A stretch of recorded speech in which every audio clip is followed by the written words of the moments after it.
এই দুনিয়ার সকল ব্যস্ততাকে একদিন বিদায় জানিয়ে আমাদের এখানে এসে একদিন সমাপ্তি ঘোষণা করতে হবে।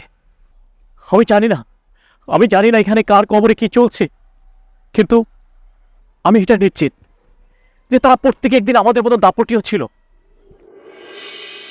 আরে ভাই, টাকা লাগলে আমি বাড়াই দেবো, তুই কোনো চিন্তা করবি না। তুই মাল আনবি একের কথা বুঝছ। এবার যেটা আনবি 100% পিগুটা চাই, কেরু আনবি কেরু। হ্যাঁ আর তোরা যে বেটা এইসব মাল খাওয়া কবে সাইরা দিবি? আরে বাবা রে, তুই নাকি তুই নিজেই বেটা বুঝ থাকে না তোর। আচ্ছা খেয়াল আসসালামু আলাইকুম। ওয়ালাইকুম আসসালাম। ভাই আপনি আজকে আবার আসছেন? আচ্ছা ভাই, আপনার সমস্যাটা কি বলতে পারেন? আরে ভাই, আপনার এই ব্যবসা আপনি করেন না কেন? আমাকে পিছনে লাগে আছেন আপনি। ভাই যান তো, আনতে যান। আরে কোনো জায়গা থেকে গিয়ে লোকটার জন্য শান্তি পাইতেছি না। দেখুন ভাই, আমি আজ আপনাদেরকে নামাজের কথা বলতে আসি নাই। আমাকে একটু 10 মিনিট সময় দিবেন আপনারা, জাস্ট 10 মিনিট। আমি আর কখনো বলবো না আপনাদের নামাজের কথা। দেখছ, রাগ উঠে না? রাগ উঠে না? এই যে ভাই, আপনার কি ভালো লাগে না? এই আপনি আমার কথা বুঝেন না? এই থাম তুই, আমি দেখতেছি। একটা মানুষ প্রতিদিন আসে, তাদেরকে আমাদের গুরুত্ব দেওয়া উচিত। আপনি কি বলবেন ভাই, বলেন। ভাই বলছিলাম, আমাকে একটু 10টা মিনিট একটু সময় দেন। আমি আর কখনো আসবো না, আপনাদেরকে আর কখনো বিরক্ত করবো না, ডিস্টার্বও করবো না। একটু 10টা মিনিট আমাকে একটু সময় দেন, আমার সাথে একটু আসুন। সে প্রতিদিন আসে, তাকে আমাদের গুরুত্ব দেওয়া উচিত। চল না যাই। হ্যাঁ চলুন, কোথায় যাবেন? দেখ, মুডটাই নষ্ট করে দিলি।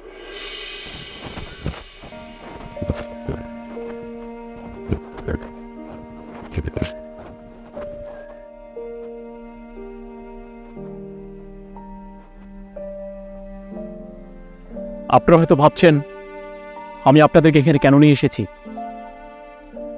এই দুনিয়ার সকল ব্যস্ততাকে একদিন বিদায় জানিয়ে আমাদের এখানে এসে একদিন সমাপ্তি ঘোষণা করতে হবে।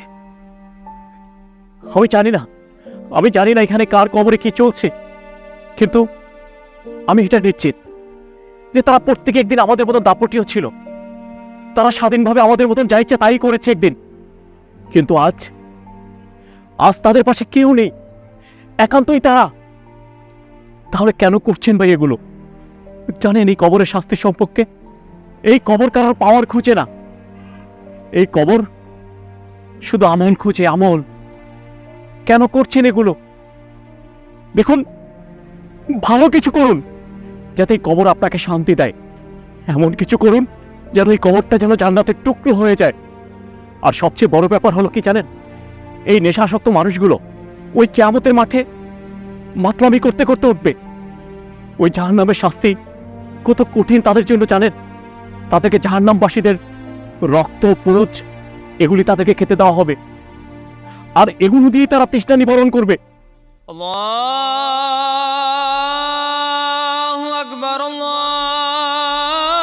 আমাকে যেতে হবে, আজান পড়েছে।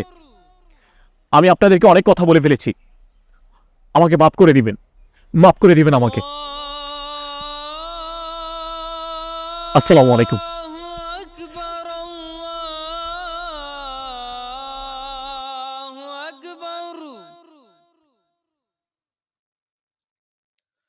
أشهد أن لا